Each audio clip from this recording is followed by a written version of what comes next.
भक्ति नहीं होती है। तो रामचंद्र जी ने तो खुद ओम मंत्र का जाप किया था और आप लोग उनके शरीर के नाम के पीछे लग गए। राम राम राम राम राम राम राम राम राम राम करने से भला नहीं होने वाला। श्री रामचंद्र जी ने खुद अपने परिवार का भला नहीं किया। अगर किया है तो बता दीजिएगा। मैं भी हिंदू धर्म से हूं, मैंने भी सारे शास्त्र पढ़े हैं। श्री रामचंद्र जी तो खुद अपने परिवार का भला नहीं कर पाए। आज हमारे घर में छोटी मोटी कोई तकलीफ हो जाती है और हम लोग जो है फिर उनको याद करते हैं कि हे राम हे भगवान। जब रामचंद्र जी वनवास को जा रहे थे, उनके पीछे से उनके पिता राजा दशरथ उनके वियोग में, उनके मोह में अपने महल की सबसे ऊंची दीवार पे जाके चढ़ के उनको देखने लगे, चौबारे पे। और देखते देखते उनका पैर फिसलने से और वो नीचे गिर गए महल से। वो गर्दन के बल गिरे, उनकी गर्दन टूटी, उनकी अकाल मौत हुई। तो रामचंद्र जी खुद अपने पिताजी को नहीं बचा पाए। बताइए, आपके घर में अगर किसी मेंबर के ऊपर कोई समस्या आ गई, उसको कैसे बचाएंगे? श्री कृष्ण जी को देख लीजिएगा आप। श्री कृष्ण जी अपने खानदान को नहीं बचा पाए।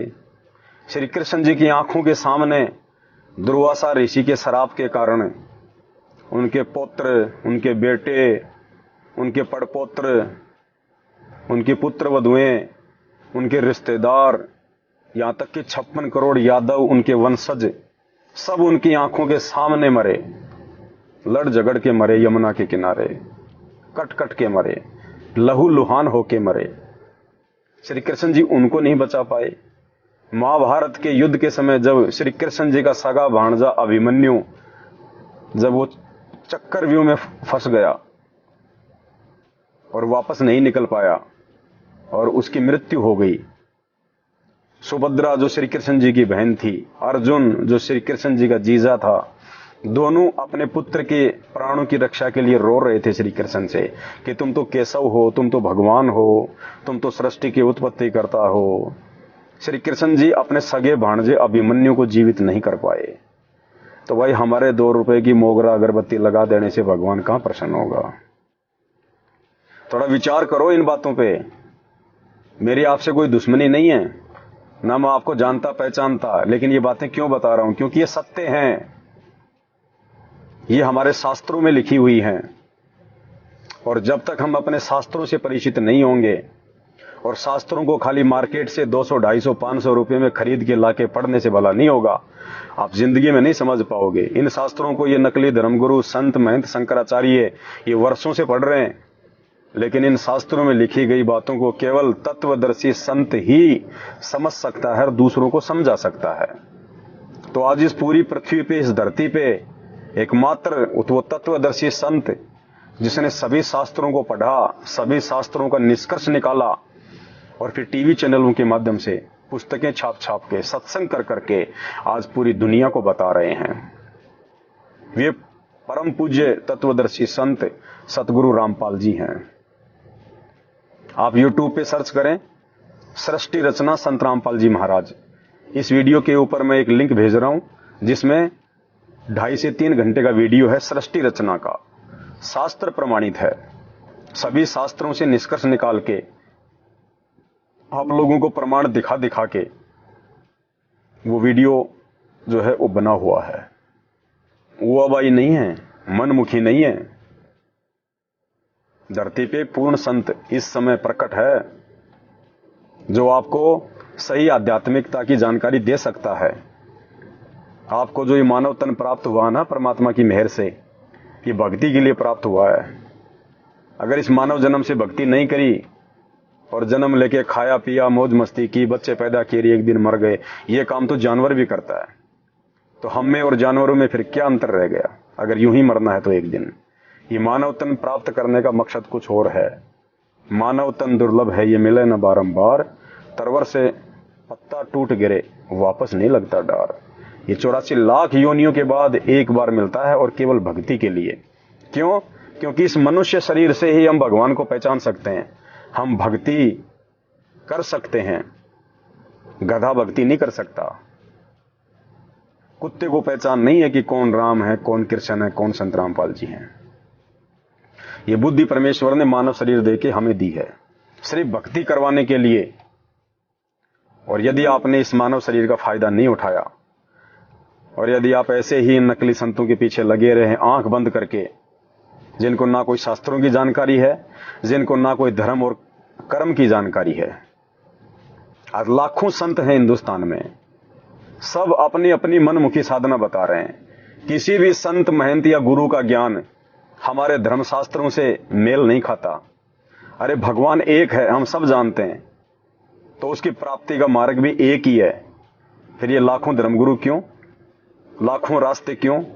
सिर्फ हमारी अज्ञानता के कारण। तो जब तक हम लोग अपने धर्मशास्त्रों की जानकारी के अभाव में बिल्ली के आगे कबूतर की तरह चुपचाप आंख बंद करके बैठे रहेंगे, ये लोग इसी प्रकार से हमारा मजाक उड़ाते रहेंगे और हमारे मानव जीवन को ये बर्बाद करवाते रहेंगे।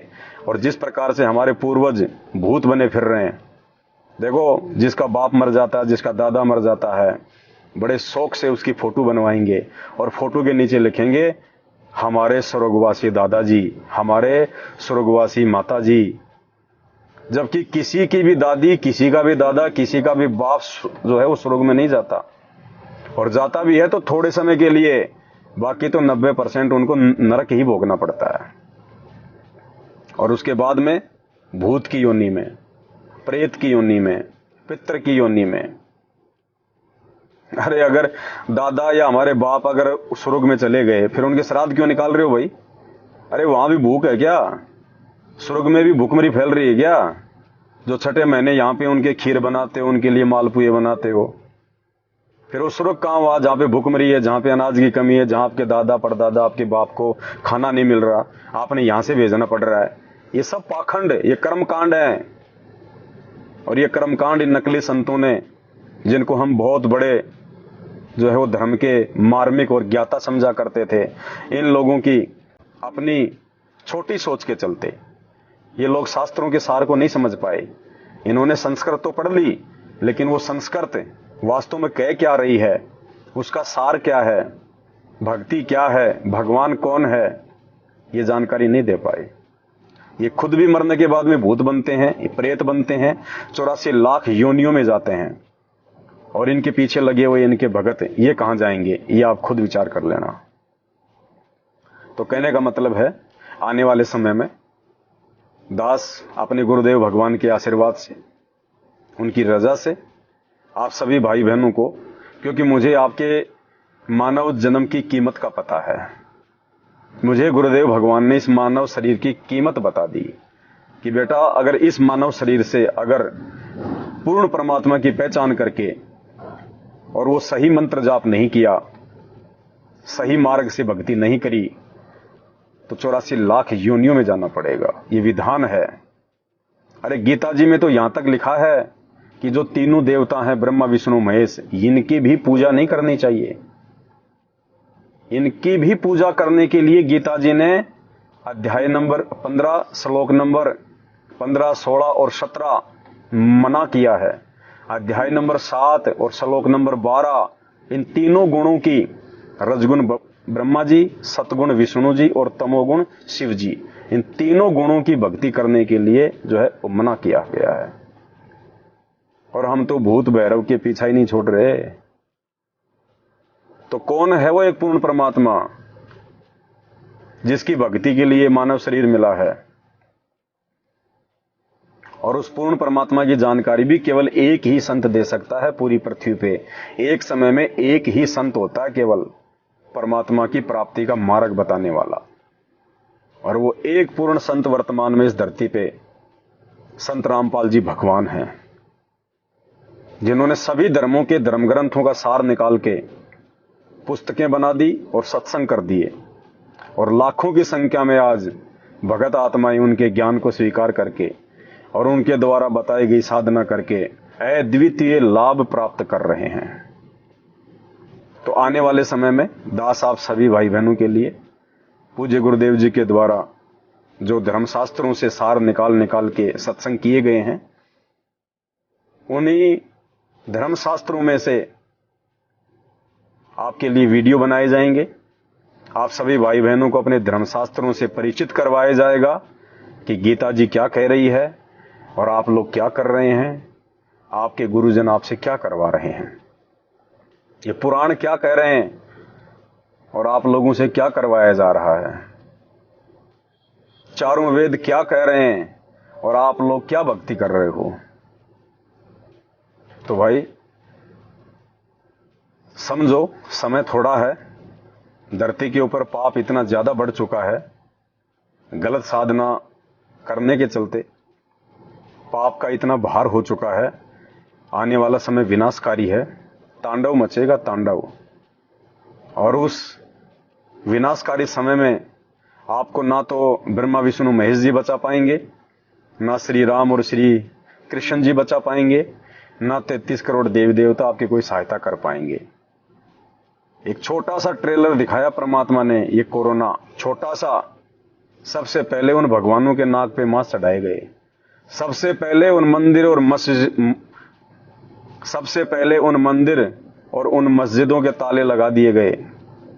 अरे मुसीबत के समय तो दुनिया भगवान के पास जाती है, और मुसीबत आते ही भगवान ने खुद अपने ताले लगा लिए। उन पुजारियों ने खुद उन मंदिरों को जो है वो ताले लगा दिए, भगवान के नाक पे मास्क चढ़ा दिए।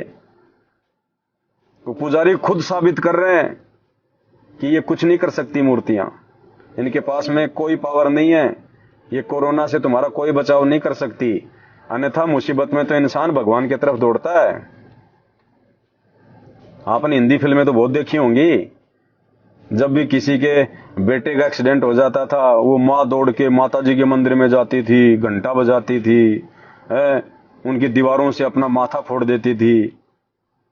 तो मुसीबत में तो इंसान भगवान की तरफ दौड़ता है। और जब इंसानों पे मुसीबत आई ये कोरोना वायरस है, तो पुजारियों ने तो मंदिर ही बंद कर दिए, मस्जिदें बंद कर दी गई, चरचबंद कर दिए गए, उन मूर्तियों के ऊपर मास्क चढ़ा दिए गए। तो आने वाले समय में जब मुसीबतों का दौर शुरू होगा, ये पाप कर्म के चलते, और पाप कर्म पैदा होते हैं शास्त्रों के विपरीत भक्ति साधना करने और करवाने से। तो ये जितने भी नकली संत और महात्मा है ना, इन्होंने धरती पे ये पाप लाद दिया, पाप। और आने वाले समय में ये पाप इनको इतना भारी पड़ेगा जिसकी व्याख्या नहीं की जा सकती, और वो समय भी ज्यादा दूर नहीं है। तो उस समय से पहले आप मेरे जगत वाले भाई बहन जो अभी संत रामपाल जी भगवान के सत्संगों से अपरिचित हैं, उनके वास्तविक यथार्थ तत्व ज्ञान से अपरिचित हैं, आप सभी भाई बहन उनके सत्संग सुनना शुरू कर दीजिएगा, और उनके सत्संग सुन के और सत्य साधना को जितना जल्दी हो सके स्वीकार कर लीजिएगा। अन्यथा उनके अलावा धरती पे कोई भी ऐसा देव नहीं है जो आने वाले विनाशकारी समय में आपकी रक्षा करे, आपके परिवार की रक्षा करे। तो आगामी समय में दास आपके लिए तरह तरह की वीडियो लेके आएगा कि हमारे जो ये धर्मशास्त्र हैं ये क्या कह रहे हैं, और हम लोगों से जो हम इन धर्मशास्त्रों से अपरिचित हैं, ये हमारे गुरुजन, ये नकली संत महात्मा शंकराचार्य हमसे क्या उल्टी साधना करवा रहे हैं। ये आज तक ये नहीं बता पाए कि भगवान कौन है। आज तक नहीं बता पाया कोई भी गुरुजन कि भगवान कौन है। एक भगवान का नाम नहीं बता पाए। जब भगवान की बात आती है तो कह देते निराकार है, निराकार है भगवान। अरे निराकार है तो उसको देखा किसने फिर? और निराकार है तो फिर हमारे किस काम का? और यदि वो निराकार भी हमारे किसी काम का है तो वो कौन सी साधना से मिलेगा? कौन से वो मंत्र है जिससे वो निराकार भगवान भी हमारे को लाभ देगा? कुछ नहीं पता इनको। सबका मानव जीवन बर्बाद किया इन्होंने, और कर रहे हैं, अपना भी कर रहे हैं, खुद भी 84 लाख योनियों के भागी बन रहे हैं, अपने भक्तों को भी वहीं ले जाके ठोकेंगे। तो भाई और बहनों, निष्पक्ष होके आप जी वीडियो देखते रहना, आपको बहुत सारी जानकारी मिलेगी। मुझे पता है कि मेरे इस प्रयास से दुनिया नहीं चेंज होने वाली, सब पता है, लेकिन मेरे इस प्रयास से अगर 5 भाई भी अगर अपने जीवन को चेंज कर लेंगे, अगर थोड़े से व्यक्ति भी अगर इन बातों पर विचार करके और संत रामपाल जी के अमृत वचन सुनना शुरू कर देंगे, तो उनका तो आत्म उद्धार हुआ पड़ा है। और कहते हैं आप मरे जग प्रलय हुई। जब इंसान जब खुद मर जाता है तो उसके लिए तो पूरी दुनिया में ही जो है वो प्रलय हो जाती है, पूरी दुनिया मर जाती है। तो अगर 5 व्यक्ति भी अगर इन बातों पर विचार कर लेंगे और सही साधना को अपना लेंगे, तो 5 व्यक्ति तो अपने जीवन को सफल बनाएंगे ना। उनका तो आत्मा का उद्धार हो गया ना। उनको तो 84 लाख योनियों में गधे कुत्ते सूअर के इस शरीर नहीं प्राप्त करने होंगे। तो वीडियो को देखते रहिएगा, और आपके जो कमेंट्स हैं हमारे लिए बहुत ज्यादा महत्वपूर्ण है। आप कमेंट्स में चाहे गालियां दें, क्योंकि ऐसी ऐसी गालियां देते हैं भाई लोग कि क्या बताएं आपको। लेकिन हम तो साधु संत आदमी हैं, भगत आदमी हैं, हम किसी की बातों का बुरा नहीं मानते हैं। साधुओं को चाहे कोई फल दे और साधु को चाहे कोई डंडा दे, साधु कभी किसी का बुरा नहीं मानता है, उसी को साधु कहते हैं। और ये भक्ति का जो भक्ति हम कर रहे हैं अपने गुरुदेव के द्वारा दी गई, ये उस भक्ति का ये प्रताप है कि हमारे ऊपर इन गालियों का कोई असर नहीं होता है। आपके द्वारा बोले गए इन कुवचनों का हमारे ऊपर कोई असर नहीं होता है। हम आपको नादान समझ के, हम आपको बालक समझ के और छोड़ देते हैं कि अभी भले ये 60 साल का है, भले बहुत बड़ा डॉक्टर है, भले बहुत बड़ा व्यापारी है, लेकिन आध्यात्मिक ज्ञान में 0/0 है। इसलिए उसको नादान की संज्ञा दी जाती है, उसको बालक की संज्ञा दी जाती है। और कहते हैं बालक भूखे और पागल के ऊपर हमेशा इंसान को दया करनी चाहिए। तो आप लोग विचार करो इन सब बातों के ऊपर। ये सब बातें हम आपको क्यों बता रहे हैं? क्योंकि आप हमारे भाई बहन हो, और अपने भाई बहन यदि उल्टी दिशा में जाएंगे और आगे जाके यदि उनके भविष्य में कोई संकट आना होगा, तो वही आदमी चिंतित होगा जो वास्तव में उनको अपना भाई बहन समझता होगा। तो हम आप सबको अपना भाई बहन समझते हैं। हम सब एक पिता की संतान हैं, हम सबका एक पिता है, और हम सबको एक भक्ति करके अपने उस परम पिता परमेश्वर के पास जाना है। हम सब भूल चुके हैं अपने बाप को, अपने परमात्मा को, अपने भगवान को, और नकली भगवानों के पीछे लग गए हम। तो जब आप संत रामपाल जी के सत्संग सुनना शुरू करेंगे तो आपको सबसे पहले तो यह पता चलेगा कि एक भगवान कौन है, और जिनको हम भगवान मान के पूज रहे हैं वो कहां तक के भगवान हैं, उनकी पावर कहां तक की है। वो कहां तक लाभ हमारे को जो है वो दे सकते हैं। तो सत्संग सुनिए यूट्यूब पे संत रामपाल जी के, और सृष्टि रचना का वीडियो है, इस वीडियो में भी मैं ऊपर डाल दूंगा लिंक में। बाकी आप यूट्यूब पे सर्च करें सृष्टि रचना संत रामपाल जी महाराज, और देखिएगा, विचार कीजिएगा, समय को बर्बाद मत कीजिए। समय बहुत थोड़ा बचा है, ज्यादा नहीं है, और वैसे तो समय का कोई भरोसा है ही नहीं, 1 सेकंड बाद में क्या हो जाए। लेकिन फिर भी यदि समय रहते आप समझ जाएंगे तो बहुत कुछ हासिल कर लेंगे। आज्ञा दीजिए, वीडियो को ज्यादा से ज्यादा शेयर करें। बंदी छोड़ सतगुरु रामपाल जी भगवान की जय हो।